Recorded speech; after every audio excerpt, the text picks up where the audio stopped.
We all know that Martin Luther King Jr. is one of the most important political figures in American history, but most people aren't aware of how he's connected in sports. Now listen, he wasn't an athlete, and the closest thing to sports he played was pocket billiards, and you can debate if that's a sport or not, but he was a part of 3 different historical sports eras that helped sports in competition to what they are today. He knew the importance and the impact that sports and athletes could have. MLK was just a teen when he saw Jackie Robinson start to break down racial barriers in baseball. Robinson started speaking out about the civil rights in the late 1950s when MLK was the undisputed leader of the movement.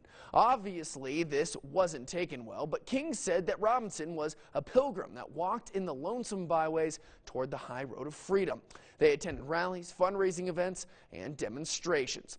Now, you might have heard of Cassius Marcellus Clay, also known as Hands of Stone, the Brown Bomber, the greatest. Muhammad Ali, that's who we're talking about. The 3-time heavyweight champion had a private relationship with King, and they kept it hidden due to Ali's conversion to Islam and the fact that he had polar opposite political views than King. But the FBI recorded conversations between the two and knew they had a strong bond. They only appeared once in public together, and that was in Ali's hometown of Louisville, Kentucky, for a fair housing rally. While the cameras were rolling, Ali said, "In your struggle for justice, freedom, and equality, I am with you." After King's assassination, Ali called King his great black brother.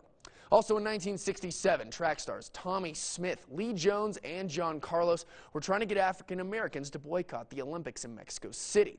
Even though many civil rights leaders thought it was unpatriotic, King gave them his support, saying freedom always demands sacrifice, and they have the courage to say, "We're going to be men, and the United States of America have deprived us of our manhood, of our dignity, and native worth, and consequently, we're going to stand up and make sacrifices." Carlos said in an interview, "Dr. King was on my mind when I raised my fist on that podium." So in a very short summary, you can see that Dr. Martin Luther King Jr.